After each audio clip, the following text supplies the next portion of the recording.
આપનું સ્વાગત છે. આપણે સૌ કેળવણી કે શિક્ષણ શબ્દ રોજ સાંભળીએ છીએ, વાપરીએ છીએ. બાળકોને સ્કૂલે મોકલીએ, ડિગ્રીઓ મેળવીએ. પણ શું આપણે ક્યારે અટકીને વિચાર્યું છે કે આ શબ્દનો અસલી મતલબ શું છે? શું તે માત્ર પુસ્તકો ગોખવા પૂરતો જ છે કે પછી તેની પાછળ કોઈ ઊંડો વિચાર છુપાયેલો છે? આ જ સવાલનો જવાબ શોધવા માટે આજે આપણી પાસે એક શૈક્ષણિક માર્ગદર્શિકાના કેટલાક પાના છે. આપણો હેતુ એ છે કે આપણે સાથે મળીને આ શબ્દના છેક મૂળમાં ઉતરીએ, પછી મહાન વિચારકો એના વિશે શું કહે છે એ સમજીએ અને છેવટે એ જોઈએ કે આ એક શબ્દ આપણા જીવનને કેવી રીતે ઘડે છે. તો ચાલો આ સફર શરૂ કરીએ. સૌથી પહેલો અને પાયાનો સવાલ, આ એડ્યુકેશન શબ્દ આવ્યો ક્યાંથી? લાગે તો અંગ્રેજી શબ્દ છે, પણ એના મૂળ તો ક્યાંક બીજે છે નહીં? બિલકુલ. અને એના મૂળ ખૂબ જ રસપ્રદ છે. સ્ત્રોતો મુજબ આ શબ્દ લેટિન ભાષાના 3 અલગ-અલગ શબ્દોમાંથી આવ્યો છે. 3 શબ્દો? હા, અને ત્રણેયનો અર્થ થોડો જુદો છે. પહેલો શબ્દ છે એડ્યુકેર. એડ્યુકેર. એનો અર્થ થાય છે ઉછેરવું કે પાલનપોષણ કરવું. અચ્છા, એટલે કે જેમ માળી કોઈ છોડને પાણી પીવડાવીને ખાતર નાખીને મોટો કરે, બરાબર એ જ રીતે? બરાબર એ જ. આ વિચાર એવું કહે છે કે કેળવણી એ બહારથી પોષણ આપવાની પ્રક્રિયા છે. પણ પછી બીજો શબ્દ છે એડ્યુકો. એડ્યુકો, જેનો અર્થ થાય છે હું દોરું છું અથવા હું માર્ગદર્શન આપું છું. એટલે કે રસ્તો બતાવવાનો ભાવ. હા, પણ જે ત્રીજો શબ્દ છે એ મને સૌથી ગહન લાગે છે. કયો છે? એ છે એડ્યુસર. એડ્યુસર, અને એનો અર્થ છે બહાર લાવવું. બહાર લાવવું. હા, આ શબ્દ આખી વાતને પલટી નાખે છે. એ કહે છે કે જ્ઞાન કે ક્ષમતા બહારથી આપવાની વસ્તુ નથી. એ તો દરેક વ્યક્તિની અંદર પહેલેથી જ રહેલી છે. કેળવણીનું કામ તો બસ એ અંદર છુપાયેલી શક્તિને ઓળખીને બહાર લાવવાનું છે. અરે વાહ! એટલે કે શિક્ષકનું કામ ખાલી ડોલ ભરવાનું નથી, પણ અંદર સળગતી આગને હવા આપવાનું છે. બરાબર. આ તો કેળવણીની આખી વ્યાખ્યા જ બદલી નાખે છે.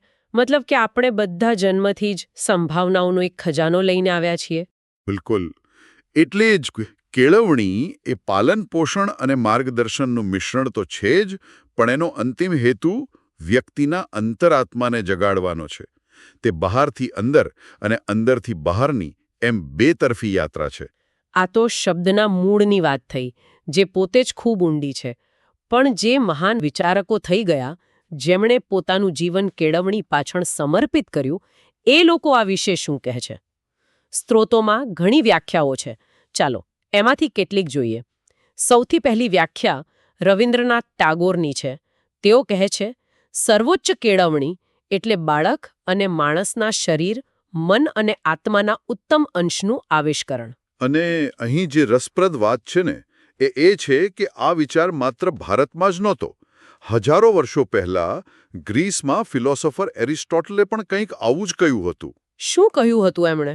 તંદુરસ્ત શરીરમાં તંદુરસ્ત મનનું ઘડતર એટલે કેળવણી. જો બંને વિચારકો વચ્ચે હજારો વર્ષ અને હજારો કિલોમીટરનું અંતર છે. પણ કેળવણીનો મૂળ વિચાર એક જ છે, સર્વાંગી વિકાસ. બરાબર. આ બતાવે છે કે આ સત્ય કેટલું સાર્વત્રિક છે. સાચી વાત છે. આ માત્ર બૌદ્ધિક કસરત નથી, પણ સંપૂર્ણ મનુષ્યના ઘડતરની વાત છે. આ જ વિચારને આગળ વધારતા શ્રી અરવિંદ કહે છે, શિક્ષણનો મુખ્ય આત્માની અંતર્ગત શક્તિઓ દ્વારા પૂર્ણતાની પ્રાપ્તિ એટલે કેળવણી. તેઓ ફરીથી એ જ અંદરથી બહાર લાવવાની વાત પર ભાર મૂકી રહ્યા છે, જે આપણે લેટિન શબ્દ એડ્યુસેરેમાં જોઈ. હા, આ બધી વ્યાખ્યાઓનો સાર એ જ છે કે કેળવણી કોઈ માહિતીનો સંગ્રહ નથી. એ વ્યક્તિની અંદર રહેલી ક્ષમતાઓને વિકસાવવાની એક પ્રક્રિયા છે. ગાંધીજી હોય, ટાગોર હોય કે અરવિંદ, બધાએ એ વાત પર સહમત છે કે કેળવણીનો હેતુ વ્યક્તિને પોતાની જાતને સમજવા અને પોતાની શ્રેષ્ઠ આવૃત્તિ બનવા માટે તૈયાર કરવાનો છે. તમને નોકરી માટે નહીં, પણ જીવન માટે તૈયાર કરે છે. બિલકુલ. તો આ થયા કેળવણીના ઉમદા આદર્શો. પણ સવાલ એ છે કે આ હેતુઓ સિદ્ધ કેવી રીતે થાય? કેળવણીના મુખ્ય હેતુઓ શું છે? સ્ત્રોત તેને 2 મુખ્ય ભાગમાં વહેંચે છે, વ્યક્તિગત અને સામાજિક. મને લાગે છે કે આ વિભાજન સમજવું ખૂબ જરૂરી છે. ચોક્કસ. કારણ કે ઘણીવાર આપણે આ બંનેને અલગ સમજીએ છીએ, જ્યારે હકીકતમાં તે એકબીજા સાથે ઊંડાણથી જોડાયેલા છે. બરાબર. તો પહેલા વ્યક્તિગત હેતુઓની વાત કરીએ.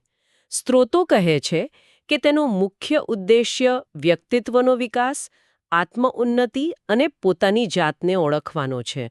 એમાં 3 ખાસ પાસા છે. પહેલું છે સ્વપ્રતીતિ, સેલ્ફ રિયલાઇઝેશન. સાદી ભાષામાં કહીએ તો હું કોણ છું અને મારી અંદર કઈ શક્તિઓ છે, આ સવાલોના જવાબ જાતે શોધવા.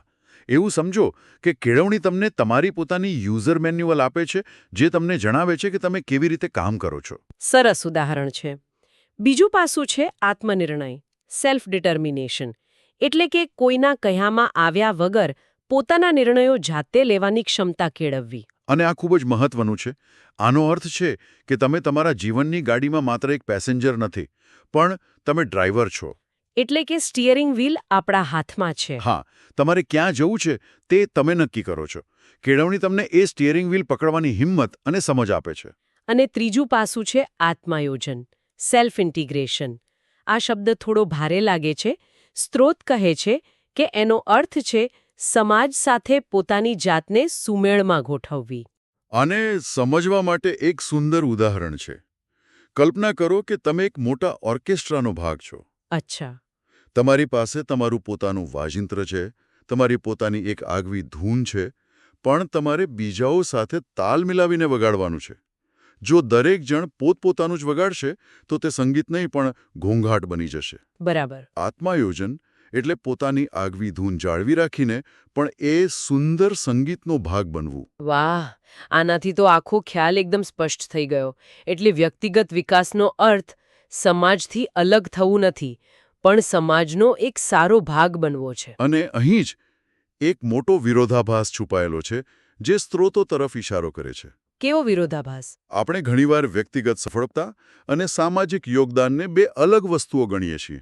પણ હકીકત એ છે કે તમે સમાજ માટે ઉપયોગી બન્યા વગર ખરા અર્થમાં સફળ થઈ જ ન શકો. સ્વઉન્નતિ અને સમાજ સેવા એ એક જ સિક્કાની બે બાજુ છે. જ્યારે વ્યક્તિનો વિકાસ થાય છે ત્યારે જ સમાજનો વિકાસ શક્ય બને છે. તો આ થયા કેળવણીના ઉમદા હેતુઓ. વ્યક્તિને પોતાની ઓળખ આપવી અને તેને સમાજ સાથે જોડવો. પણ આ હેતુઓ સિદ્ધ કરવાના રસ્તા કયા છે? શું માત્ર સ્કૂલમાં બેસીને જ આ બધું શીખી શકાય? સ્ત્રોતો કહે છે કે ના, એના માટે બે અલગ-અલગ અને બહુ જ મહત્વના રસ્તાઓ છે.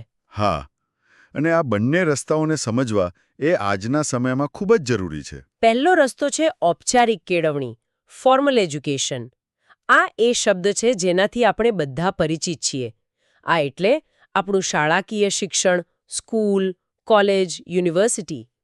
સ્ત્રોતો તેની કેટલીક ખાસિયતો ગણાવે છે, જેમ કે તેના ઉદ્દેશ્યો, સમય, સ્થળ, અભ્યાસક્રમ બધું પહેલેથી નક્કી હોય છે. બધું જ પ્રીડિફાઇન્ડ. હા, કયા ધોરણમાં શું ભણાવવું, પરીક્ષા ક્યારે લેવી, આ બધું જ એક વ્યવસ્થિત માળખા હેઠળ થાય છે. બરાબર. આ એકદમ વ્યવસ્થિત અને સંરચિત પદ્ધતિ છે. એનો સૌથી મોટો ફાયદો એ છે કે તે જ્ઞાન અને કૌશલ્યનો એક મજબૂત પાયો નાખે છે. તમને ભાષા, ગણિત, વિજ્ઞાનનું પદ્ધતિસરનું જ્ઞાન મળે છે. પણ સ્ત્રોતો એ પણ સૂચવે છે કે આ પદ્ધતિ ક્યારેક બિનલવચિક અને કઠોર બની શકે છે. એટલે કે રિજિડ. હા, જાણે કે બધા વિદ્યાર્થીઓને એક જ માપના કપડાં પહેરાવવાની કોશિશ થતી હોય. તો આ પદ્ધતિને વધુ સારી બનાવવા માટે કોઈ સૂચનાઓ છે સ્ત્રોતોમાં? હા, 3 મુખ્ય સૂચનાઓ છે. પહેલું, દરેક વિદ્યાર્થીની શીખવાની ગતિ અને રુચિ અલગ હોય છે, એટલે વ્યક્તિગત તફાવતોને ધ્યાનમાં રાખવા. બીજું, શિક્ષણને માત્ર પુસ્તકો સુધી સીમિત ન રાખતા તેને પ્રવૃત્તિ આધારિત બનાવવું. એટલે કે એક્ટિવિટી બેઝડ લર્નિંગ. બરાબર. જેથી વિદ્યાર્થીઓ માત્ર વાંચીને નહીં પણ કરીને શીખે. અને ત્રીજું અને સૌથી અગત્યનું, શિક્ષણને જીવન ઉપયોગી બનાવવું. વિદ્યાર્થી જે પણ શીખે તે તેને વાસ્તવિક જીવનમાં ક્યાંક કામ આવવું જોઈએ. આ તો થઈ ઔપચારિક કેળવણીની વાત. પણ બીજો પ્રકાર કયો છે? બીજો પ્રકાર છે અનૌપચારિક કેળવણી, ઇન્ફોર્મલ એજ્યુકેશન. આ એ શિક્ષણ છે જે આપણને શાળાની 4 દિવાલોની બહાર આખી જિંદગી મળતું રહે છે. સ્ત્રોતો કહે છે કે આ શિક્ષણ આકસ્મિક અને અનાયાસે મળે છે. જેમ કે ઘરમાં માતા-પિતા પાસેથી મળતા સંસ્કાર, મિત્રો સાથેની ચર્ચામાંથી મળેલો કોઈ નવો વિચાર, પુસ્તકાલયમાં અચાનક હાથમાં આવી ગયેલી કોઈ ચોપડી. હા, કે પછી ઇન્ટરનેટ પર જોયેલો કોઈ વિડિયો. આની કોઈ નિશ્ચિત પદ્ધતિ, અભ્યાસક્રમ કે પરીક્ષા નથી. એનું કોઈ પ્રમાણપત્ર પણ નથી મળતું. સાચી વાત. આપણે ક્યારે, ક્યાં અને શું શીખી જઈએ છીએ એની આપણને ઘણીવાર ખબર પણ નથી પડતી. તે જીવન જીવવાની સાથે સાથે જ મળતું રહે છે. તો શું આ બંને પ્રકારો એકબીજાથી સાવ અલગ છે કે પછી તેમની વચ્ચે કોઈ સંબંધ છે? આ જ સૌથી રસપ્રદ મુદ્દો છે. આ બંને પ્રકારો વિરોધી નથી, પણ એકબીજાના પૂરક છે. પણ મને લાગે છે કે આપણે એમના સંબંધને જે રીતે જોઈએ છીએ એમાં થોડો ફેરફાર કરવાની જરૂર છે. અચ્છા.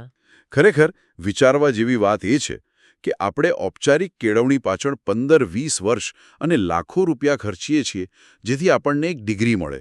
બરાબર. પણ જીવનની જે સૌથી મોટી અને કિંમતી શીખ છે જે આપણને સંબંધોમાંથી, નિષ્ફળતાઓમાંથી અને અનુભવોમાંથી મળે છે, એટલે કે અનૌપચારિક કેળવણી, તેને આપણે ઘણીવાર અવગણીએ છીએ. અથવા એનું કોઈ મૂલ્ય નથી ગણતા. બિલકુલ. આ તો બહુ મહત્વનો મુદ્દો છે. એટલે કે આપણું ધ્યાન કદાચ ખોટી જગ્યાએ છે. સ્ત્રોતો એ તરફ જ ઇશારો કરે છે. ઔપચારિક કેળવણી તમને આજીવિકા રળતા શીખવી શકે છે, પણ જીવન કેવી રીતે જીવવું એ તો અનૌપચારિક કેળવણી જ શીખવે છે. કદાચ ખરી કેળવણી તો ત્યારે જ શરૂ થાય છે જ્યારે પરીક્ષાઓ પૂરી થાય છે. વાહ. ઔપચારિક કેળવણી એક ઘરનું માળખું બનાવે છે, પણ અનૌપચારિક કેળવણી તેમાં રંગ ભરીને તેને ઘર બનાવે છે. એક વિના બીજું અધૂરું છે. તો આજની આ આખી ચર્ચાનો સાર શું નીકળે છે? આપણે કેળવણી શબ્દના મૂળથી શરૂઆત કરી અને સમજ્યા કે એનો અર્થ માત્ર જ્ઞાન ઠોસવાનું નથી, પણ અંદરની શક્તિઓને બહાર લાવવાનો છે. આપણે એરિસ્ટોટલથી લઈને ટેગોર જેવા મહાન વિચારકોની નજરે જોયું કે કેળવણીનો સાચો હેતુ વ્યક્તિનો સર્વાંગી વિકાસ છે, શારીરિક, માનસિક અને આધ્યાત્મિક. અને છેલ્લે આપણે જોયું કે કેવી રીતે ઔપચારિક અને અનૌપચારિક શિક્ષણની પદ્ધતિઓ સાથે મળીને વ્યક્તિને ઘડે છે. એક માળખું પૂરું પાડે છે તો બીજું જીવનના અનુભવો દ્વારા તે માળખામાં પ્રાણ પૂરે છે. બંને સાથે મળીને એક સંપૂર્ણ ચિત્ર બનાવે છે. બરાબર. આ સ્ત્રોતોએ શિક્ષણના આ બે સ્પષ્ટ પ્રકારો આપણી સામે રજૂ કર્યા. પણ આજના ડિજિટલ યુગમાં, જ્યાં ઓનલાઈન કોર્સ, યુટ્યુબ ટ્યુટોરિયલ્સ અને માહિતી આપણી આંગળીના ટેરવે છે, ત્યારે એક વિચારવા જેવો પ્રશ્ન અહીં ઊભો થાય છે. કયો પ્રશ્ન? શું ઔપચારિક અને અનૌપચારિક શિક્ષણ વચ્ચેની આ ભેદરેખા હવે ધીમે ધીમે ભૂસાઈ રહી છે? અને શું ભવિષ્યમાં શિક્ષણનો કોઈ ત્રીજો જ પ્રકાર ઉભરી શકે છે, જેમાં ઔપચારિક કેળવણીનું માળખું હોય અને અનૌપચારિક કેળવણીની સ્વતંત્રતા અને લવચિકતા હોય? આ પ્રશ્ન પર વિચારવા જેવો છે.